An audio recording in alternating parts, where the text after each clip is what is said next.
Brianna stared across the long, glass dinner table. Tracy, Caden's mother, handed her a thick folder with a cold smile. Before anything else, she said, pouring red wine into her crystal glass, we need to take care of some formality. Caden sat quietly beside her, eyes fixed on his plate. Brianna looked at him, searching his face for a hint of support. Nothing. Andrew, his father, slid the folder closer. It's a prenup. Just to protect Caden's assets. You understand, right? Her hands trembled slightly as she opened the folder. This is Caden's house, Andrew added. His inheritance, his money. If the marriage ends, you walk away with what you came with. Brianna blinked. She hadn't asked for a dime. She didn't care about the house or the inheritance. But the way they looked at her, like she was some gold digger, cut deep. She wanted to leave, but she was in love. And Caden, he once told her he didn't care what his parents thought. That he loved her, so she signed it. Brianna wasn't broke when she met Caden. Far from it. She had a solid job as a software engineer in San Diego, paid her own bills, lived in a nice apartment, and never relied on anyone. Caden, however, came from money. His parents owned a real estate empire in La Jolla. They bought him a beachfront house, paid off his college loans, and handed him a comfy job in their firm. From the very start, Brianna sensed the tension. Tracy would ask about her family background with fake curiosity. Andrew barely acknowledged her presence. They never said it out loud, but Brianna knew, they didn't think she was good enough. But Caden, he made her feel seen. Chosen. I love you, he said once, brushing her hair back from her face. They'll come around. They never did. The first year of marriage was sweet.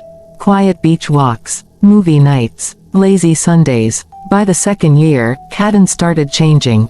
Or maybe she just stopped pretending. He got lazy, entitled. He stopped trying, stopped listening.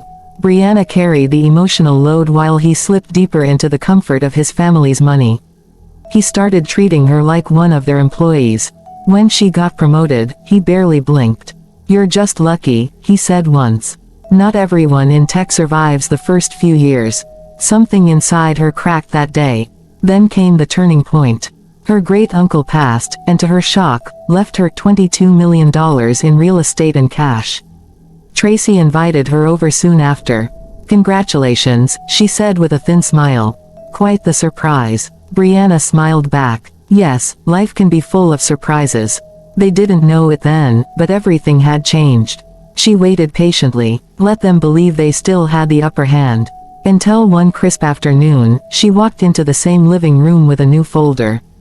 This time, she was the one smiling. Caden looked up. What's this? Divorce papers, Brianna said calmly, laying the folder down. As per the prenup, I leave with what I came with.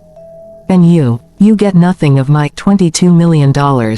Tracy's glass slipped from her hand and shattered on the marble floor. Caden's mouth fell open. Wait, Bree, don't do this. She stood tall. You all made it clear this house, this life, wasn't mine. So I built my own.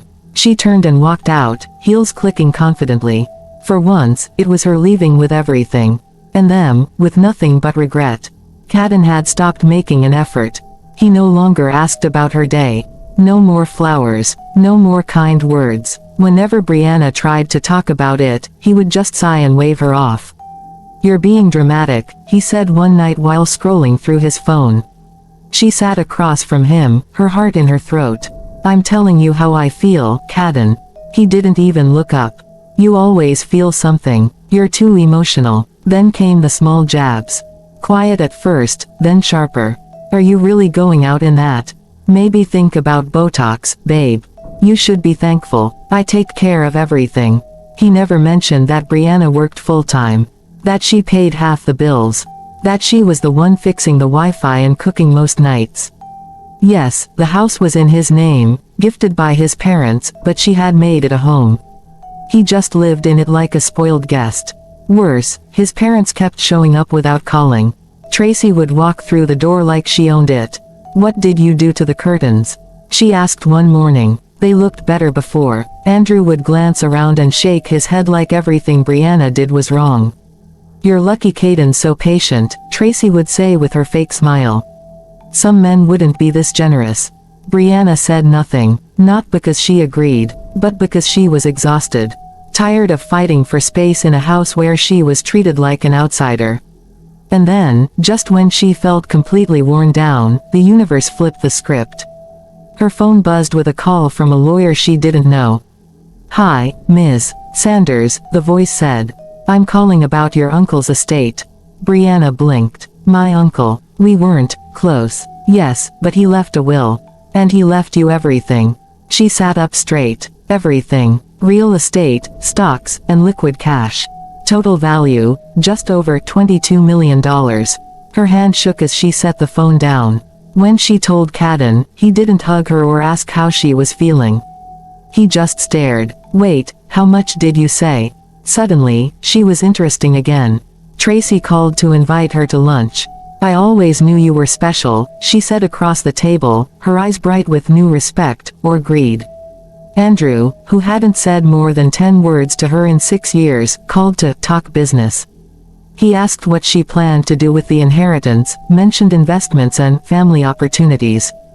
Cadden became romantic again. He brought home flowers. He kissed her forehead like it meant something. "We should take that trip to Santorini," he said one night, holding her hand.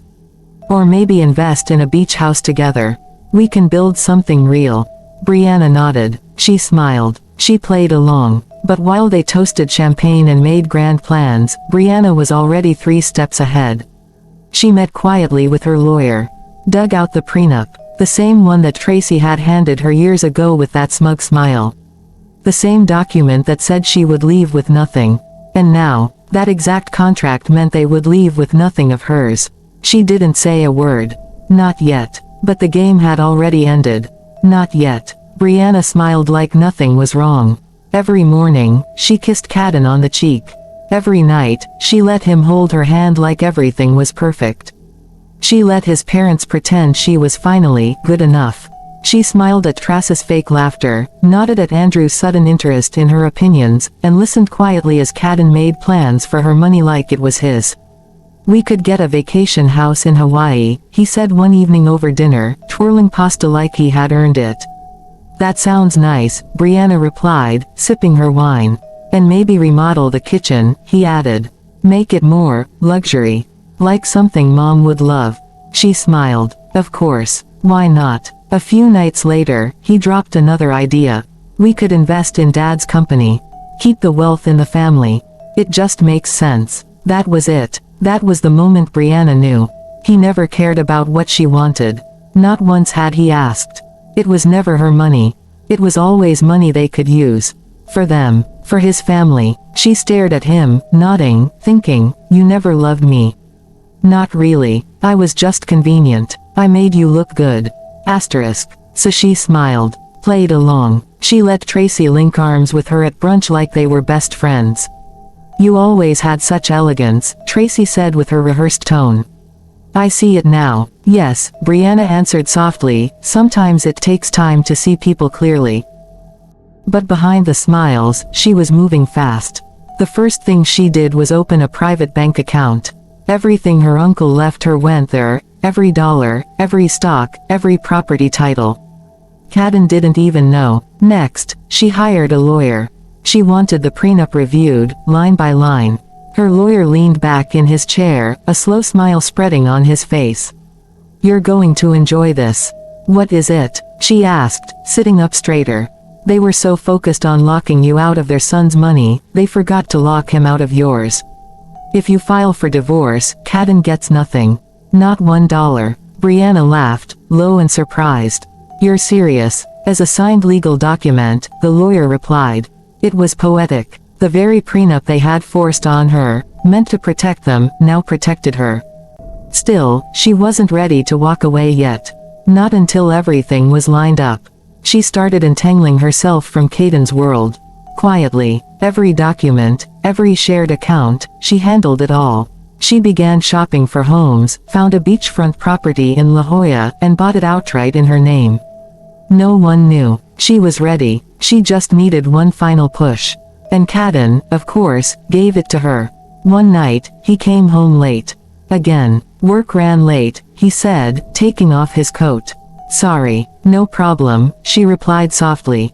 He showered, and his phone lit up on the counter. Can't wait to see you again tonight. Last time was amazing. Lucy. Brianna stared at the message. She didn't flinch. Didn't feel heartbreak. She felt nothing. She unlocked the phone. Months of messages. Flirty texts, photos, plans to meet. It had been going on for a while, maybe even before the inheritance. She realized then, he wasn't just using her. He was trying to secure himself before walking away. He thought he was outsmarting her.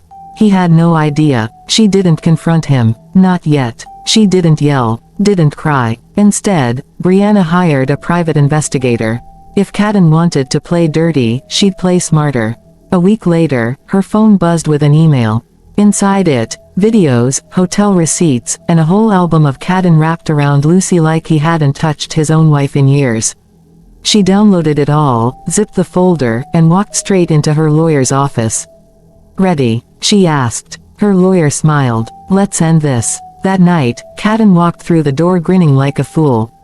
He kissed her cheek, poured himself a drink, and started rambling about some new business plan his father had pitched. We could triple it, babe. Real estate is hot right now. We just need the upfront capital. You know, from the inheritance.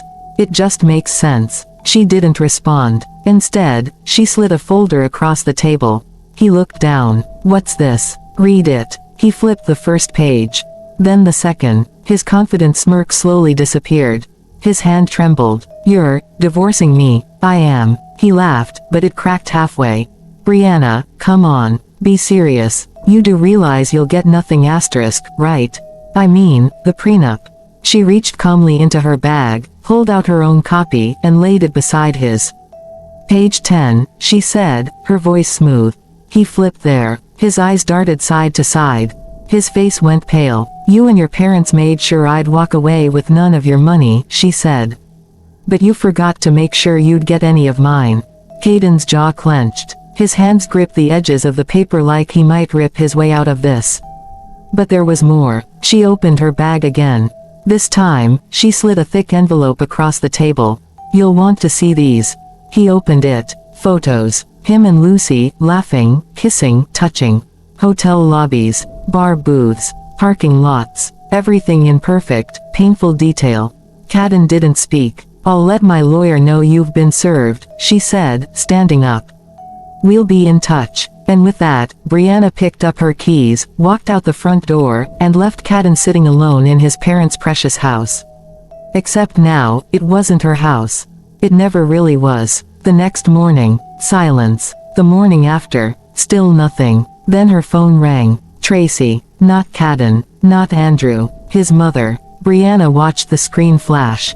Once. Twice. A third time. She picked up. How could you do this to Cadden?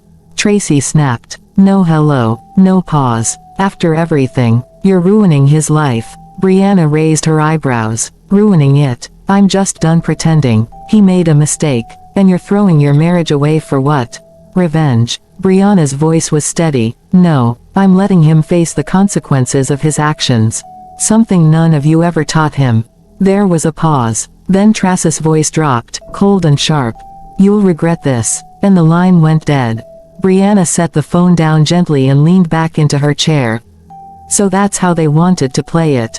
Fine, let them try. A few days after Tracy's threatening call, Brianna's phone rang again. This time, it was her lawyer. They're contesting the prenup. She blinked. Wait, what? They're saying it should be thrown out because of unfair circumstances. Brianna laughed, sharp, cold laughter. Unfair. They wrote the damn thing. Yes, the lawyer said calmly. But they're pulling every string they can. Tracy and Andrew have money, power, and friends in high places. Now that they realize Cadden's walking away with nothing, they're trying to change the game. Of course they were. But she wasn't just walking away with her money. She was burning their kingdom to the ground. Everything fell apart fast. The judge postponed the prenup discussion pending an investigation into their finances. Tracy tried to speak, tried to say it was a misunderstanding, but the judge cut her off. Outside the courtroom, news had already begun to spread. Reporters, phone calls, whispers in every hallway. Their spotless image was cracking. And Brianna, she walked out of the courtroom, head held high, her heels clicking with power. Not as the girl they once dismissed, but as the woman who made them pay. The judge didn't even hesitate. The prenup stands, he declared firmly. Brianna said nothing, but inside, she smiled. Her inheritance, safe, untouched. Tracy and Andrew's company, under full investigation. And Cadden, his name was all over the shady deals, fraudulent transactions he probably never even understood. But the law didn't care. His name was there, that was enough. The house, gone. Their business accounts, frozen. Their perfect reputation, destroyed. Brianna didn't need revenge anymore. She had something better. Freedom. She could still hear Tracis' words in her head, "You'll regret this." But no, it wasn't Brianna who would regret anything. It was Tracy, and Cadden. He started calling, over and over. First came the anger. "You set me up. You ruined my life." Then the begging. "Please, Brianna, we can fix this, just talk to me." Then the tears. "I don't have anyone else." She ignored every call. She had spent too many years being quiet. Not anymore. Word spread fast. The IRS raided their offices. Investigators went through every file, every transaction. Their high society friends vanished. No more charity galas. No more private dinners. They were tainted. A mutual friend told Brianna the Rancho Santa Fe mansion had been sold to pay their legal fees. Even their expensive cars were gone. As for Cadden, he was now sleeping in a rented condo with his parents. No company, no house, no name left to protect. Brianna, she was in La Jolla, in her own beach house. Paid in full, the ocean just steps from her door. No more in-laws, no more gaslighting, no more playing small in someone else's world. She had built her own. One sunny morning, her phone buzzed with a number she recognized but hadn't saved. Lucy. Curiosity 1. "Hello. You ruined my life," Lucy snapped. Brianna raised an eyebrow. "I'm guessing Cadden didn't tell you everything." A bitter laugh followed. "He said we'd start over.